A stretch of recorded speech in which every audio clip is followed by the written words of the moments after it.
Assalamualaikum warahmatullahi wabarakatuh. Yang terhormat dosen penguji uji kinerja BPG dalam jabatan angkatan yang kedua tahun 2021. Perkenalkan, nama saya Amar Muzaki. Saya guru di MTSN 2 Sidoarjo, Kecamatan Krian, Kabupaten Sidoarjo, Provinsi Jawa Timur. Pada kesempatan hari ini, saya akan melaksanakan kegiatan praktek pembelajaran untuk memenuhi ujian kinerja BPG dalam jabatan angkatan kedua tahun 2021 mata pelajaran SKI dengan mengambil tema pesantren sebagai pusat keilmuan dengan subtema perkembangan pesantren di berbagai wilayah di Indonesia.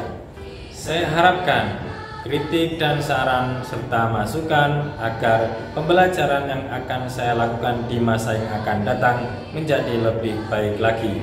Demikian saya sampaikan, terima kasih. Wassalamualaikum warahmatullahi wabarakatuh. Dengarlah, dengar nyanyian gembira bagimu pahlawan kusuma bangsa.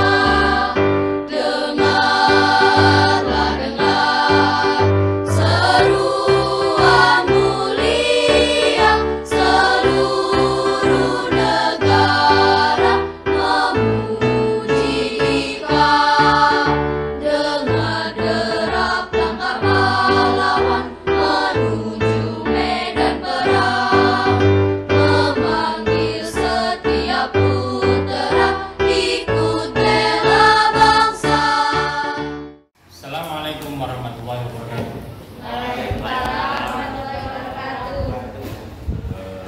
Alhamdulillah kita berjumpa lagi di pembelajaran SKI.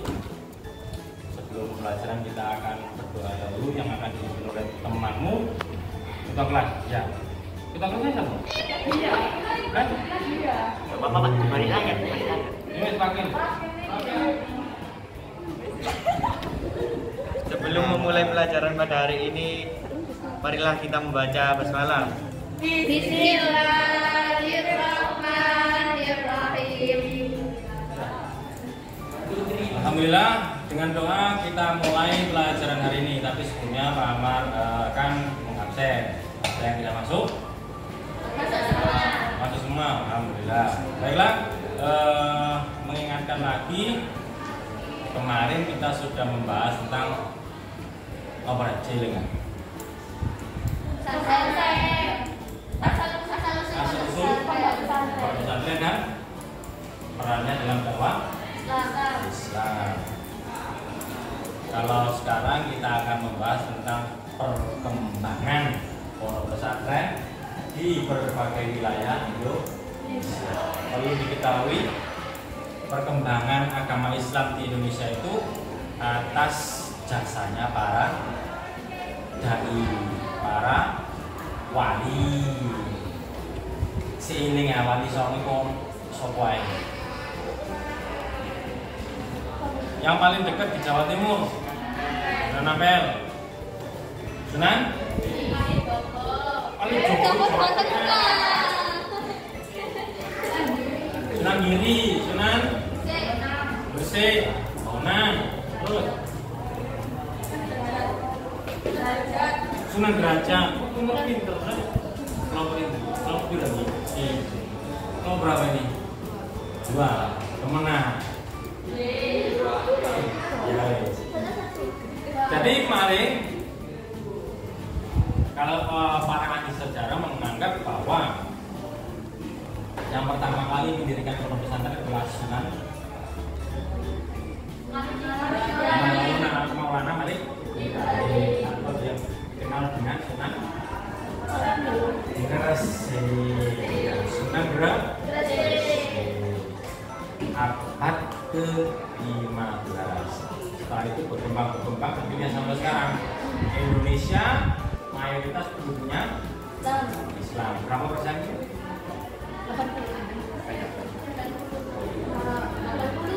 80%. Kalau dulu mungkin 99%, tapi sekarang kita musnah 80% dari 300 paling banyak, mayoritas Muslim di dunia. Oh ya, jadi tujuan pembelajaran pada kali ini biar kalian itu bisa mengidentifikasi ya, bisa menganalisis bagaimana perkembangan pondok pesantren yang ada di Indonesia. Amal harapkan kalian ini bisa melihat fase-fase atau bisa memahami fase-fase perkembangan pondok pesantren yang ada di Indonesia. Karena pesantren itu banyak jasanya bagi kemerdekaan Indonesia. Dengan resolusi jihad yang dikeluarkan oleh Kiai Haji Hasyim Asy'ari, sehingga Indonesia bergerak untuk melawan penjajah. Indonesia pernah dijajah oleh bangsa dan Jepang. sejarah oleh Sakus biasanya Indonesia jawab.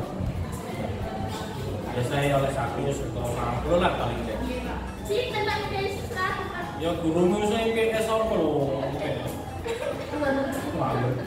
Baiklah, kita akan melanjutkan diskusi, tapi sebelum itu kalian bisa melihat video yang akan ditayangkan di proyektor tentang materi hari ini, yaitu perkembangan pondok pesantren di Indonesia. Ya. Bisa kalian amati atau nanti kalau ada yang penting kalian bisa catat. Oke? Silakan dilihat ya.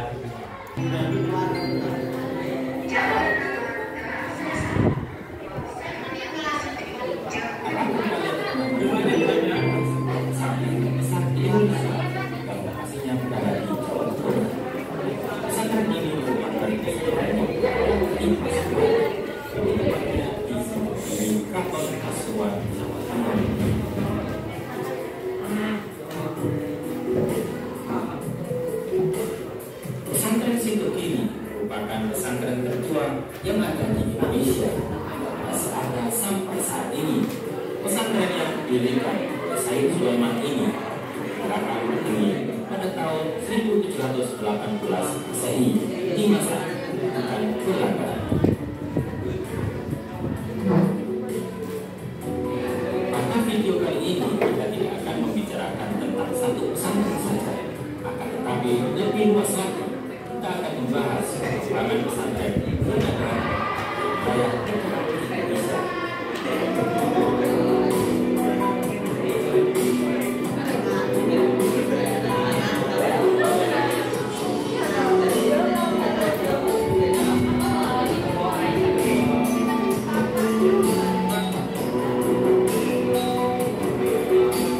Perkembangan pesantren di Indonesia tidak lepas dari penyebaran agama Islam yang dilakukan oleh para dai dan wali yang ada di Nusantara. Akan lebih memudahkan kita mempelajari perkembangan pesantren ini, berikut merupakan fase-fase perkembangan pesantren di Indonesia.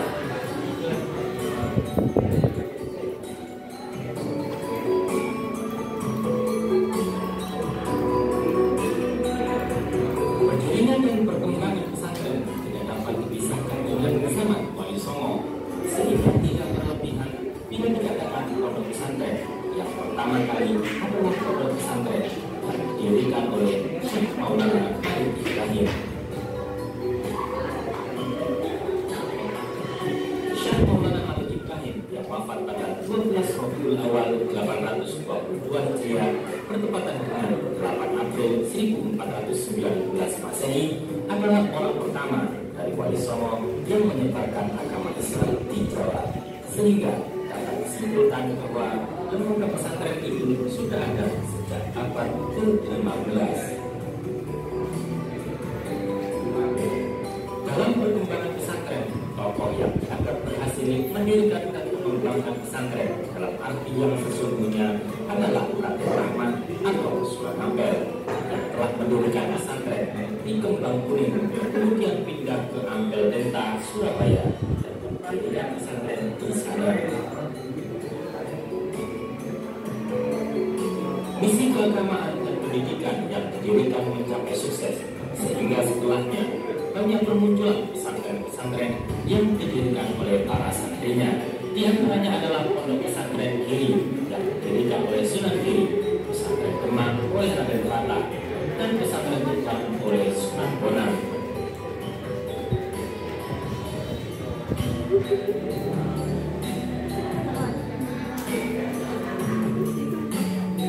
Penaklukan Belanda atas bangsa di Nusantara telah menyebabkan adanya proses westernisasi atau kebarat-baratan di berbagai bidang, termasuk pula dalam bidang pendidikan.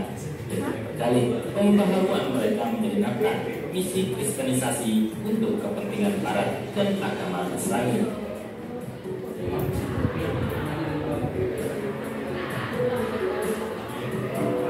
Tujuan itulah yang kemudian memunculkan kebijakan-kebijakan yang dapat menghambat pertumbuhan dan perkembangan pesantren, dan peraturan-peraturan yang dibuat mereka berusaha menyudutkan dan meminggirkan berbagai lembaga pendidikan yang ada, khususnya pesantren.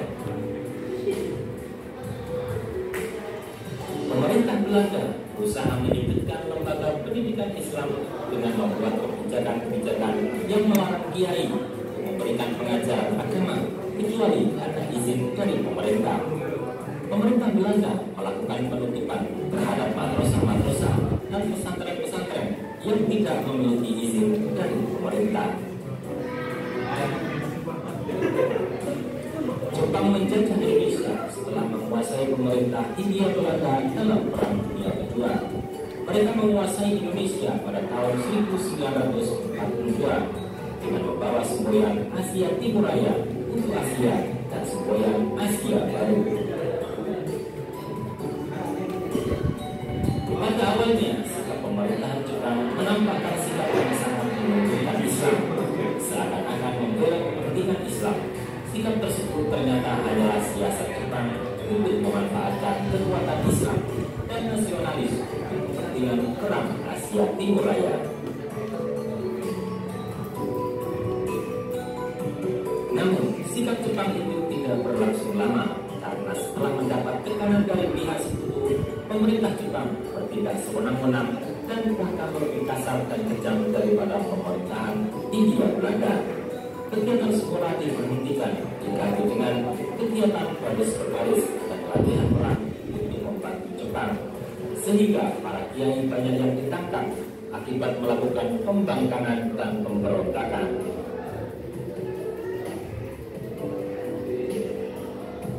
Setelah Indonesia merdeka dari penjajahan Belanda dan Jepang, pemimpin bangsa Indonesia memulihkan kembali dan berusaha mengembangkan pendidikan di Indonesia sesuai dengan kebudayaan asli bangsa Indonesia. Pondok pesantren pada masa ini yang merupakan lembaga pendidikan yang bersifat non-formal mulai mengadakan perubahan-perubahan guna menghasilkan generasi-generasi yang tangguh dan dengan pengalaman luas, di antaranya dengan memasukkan mata pelajaran non-agama ke dalam kurikulum pesantren. Sebagian juga ada yang memasukkan pelajaran bahasa asing ke dalam kurikulum wajib di pondok pesantren. Hal ini akan mengungkap penafsiran bahwa pesantren itu identik dengan kekolotan tradisional, bangunannya yang sempit, kumuh, dan terisolasi di pedesaan, kepada pandangan yang menilai bahwa pesantren adalah lembaga pendidikan yang unggul dan dapat dibanggakan yang bisa menjadi alternatif sistem pendidikan modern.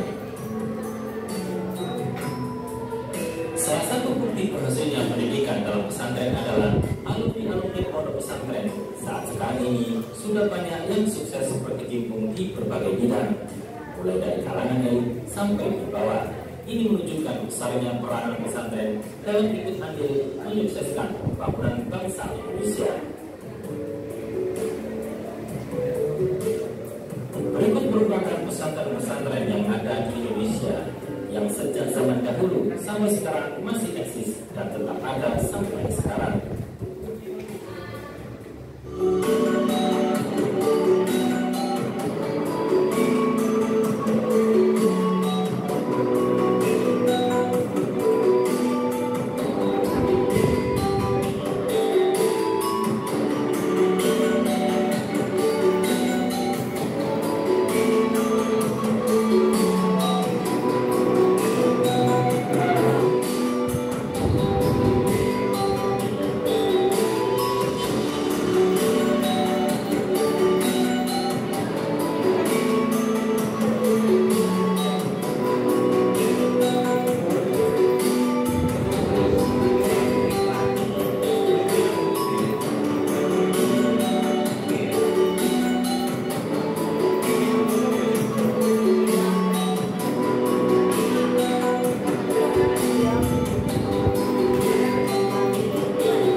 Tadi kalian sudah melihat video di proyektor. Sebelum kita lanjutkan membahas diskusi, mungkin ada yang mau bertanya, silakan angkat tangannya. Ya, dari kelompok 1 silakan tanya. Yang si Banter, suaranya. Memang apa peran pesantren dalam kemerdekaan Indonesia? Ya, pertanyaan yang bagus. Apa peran pesantren Dalam kemerdekaan Indonesia. dalam kemerdekaan Indonesia? Tadi kita sudah lihat bahwa ada fase-fase perkembangan pondok pesantren. Yang pertama fase masuknya Islam ke Indonesia. Yang kedua fase masa kolonial. Yang ketiga fase kemerdekaan. Mungkin ada yang bisa jawab. Acungkan tangan. Ya, halo. Ya, halo. Iya, Pak. Ya. Dalam perspektif sejarah, pesantren sering mengadakan perlawanan secara silih berganti selama kerajaan Adam. Jawabannya sangat bagus sekali. Tepuk tangan. Yang semangat, yang semangat. Ternyata banyak guru darah di sini ya. Oke, itu adalah jawaban yang sangat bagus. Mungkin ada yang mau jawab lagi. Apa sih perannya pesantren bagi kemerdekaan Indonesia? Ada yang punya pikiran sendiri mungkin? Ada? Baiklah, jadi peran pesantren dalam kemerdekaan Indonesia sangat banyak sekali. Makanya tokoh-tokoh nasional di Indonesia kebanyakan adalah dari pondok pesantren. Contohnya siapa, Pak? Ada yang dari Sumatera, pahlawan wanita. Tokoh nasional namanya siapa? Ayo. Pahlawan nasional perempuan dari Sumatera. Cutnya Demoin.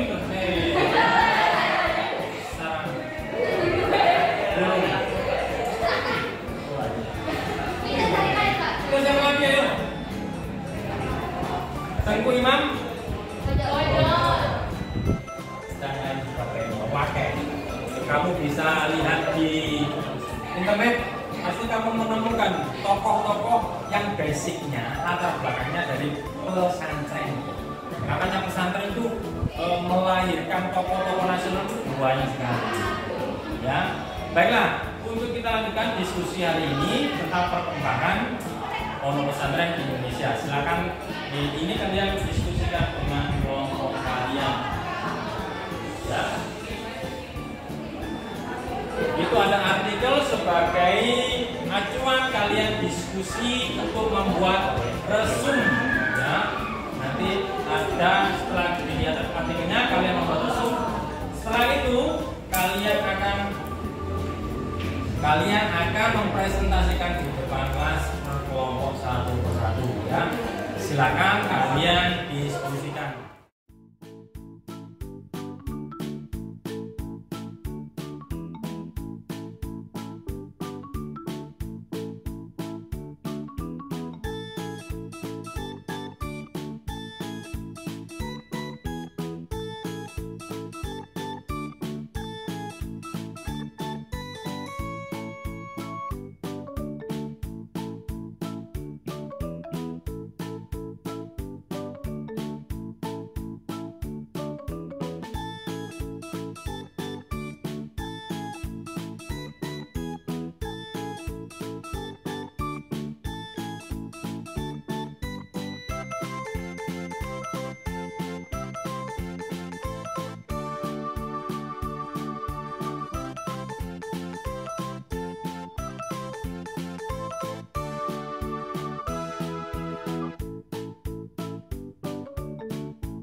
Baiklah anak-anak, setelah diskusi diselesaikan karena waktunya mau habis, silakan setiap kelompok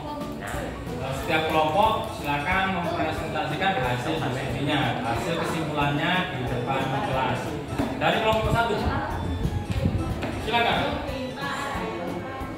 Berapa para ahli sejarah menyatakan pendapatnya jika pondok pesantren yang pertama kali adalah pondok pesantren yang didirikan oleh Syekh Maulana Malik Ibrahim.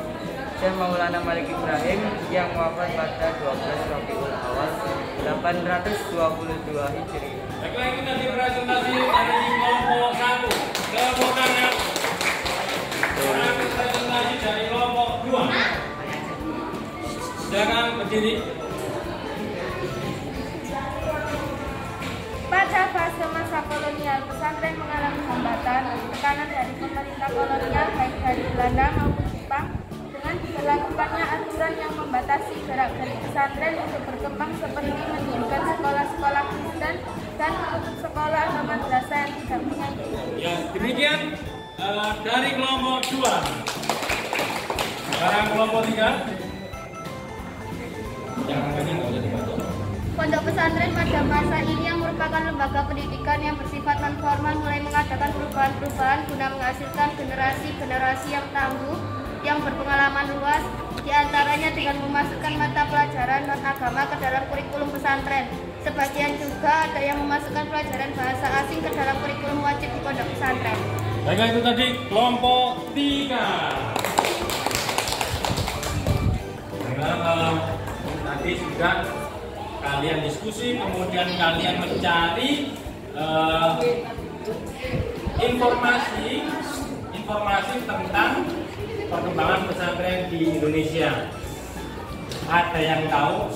Pak Amar mau tanya, ada yang tahu pondok pesantren tertua di Jawa Timur? Contohnya? Jawa Timur.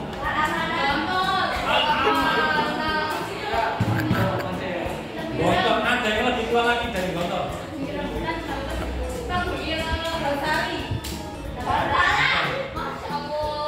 Adanya di Sidoarjo dan di Pasuruan.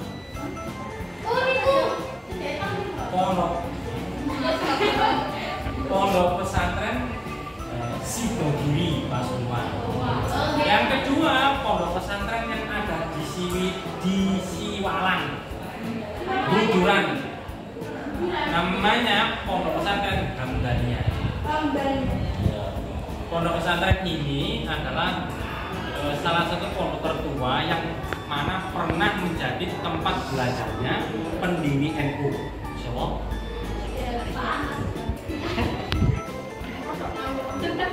Siapa yang pendiri NU? Pinter ya?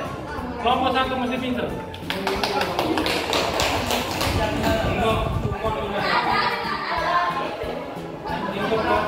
per kelompok 5.000 dipotong 40% berarti kalian 20.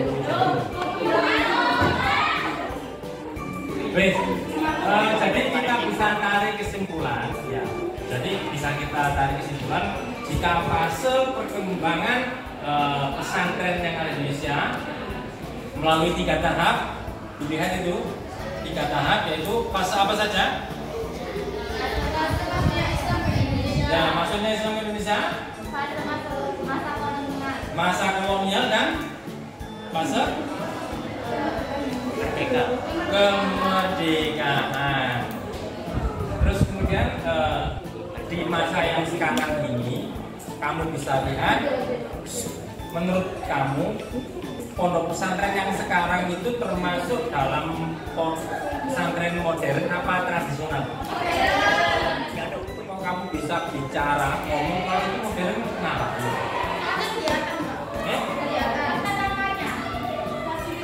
Fasilitasnya. Sarananya. Berarti gedungnya api modern gitu. Dari bentuk bangunannya. Oh, bentuk bangunan dari pondok fasilitasnya modern, api, terus bangunannya gede-gede. Waduh, wah. Pondok pesantren. Dinamakan pondok pesantren modern di Lungono karena di dalamnya itu sudah menerapkan kurikulum yang tersusun teratur, ya. Terus kemudian sarananya juga teknologi itu masuk ke dalam pondok pesantren. Teknologi canggih-canggih itu sudah masuk. Guys ya, baiklah itu tadi kita akan berjumpa lagi di kesempatan yang akan datang tentang kita akan membahas tentang kearifan lokal di Indonesia, tradisi lokal di Indonesia yang telah mengalami akulturasi dan asimilasi dengan budaya Islam, dengan keislaman ya. Di bab yang keempat. Jadi minggu depan kalian akan belajar itu. Kami harap kalian mau belajar dan membaca tentang kearifan lokal yang ada di Indonesia. Setelah ini kalian mengerjakan tugas individu lagi untuk memantapkan pemahaman kalian tentang materi pada hari ini. Silakan kalian kerjakan tugas individunya, kalian nanti akan kembalikan lagi atau dikumpulkan tugasnya ya. Silakan.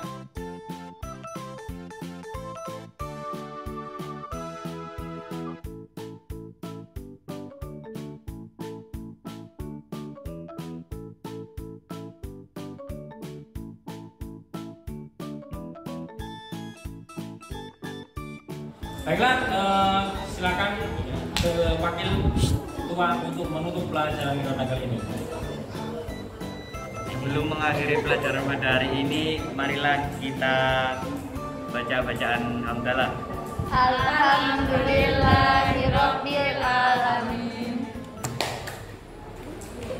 Itu saja, sampai jumpa minggu depan. Jangan lupa belajar terus ya. Tingkatkan literasi kalian baik dari buku maupun dari internet. Assalamualaikum warahmatullahi wabarakatuh. Tepuk tangan semuanya.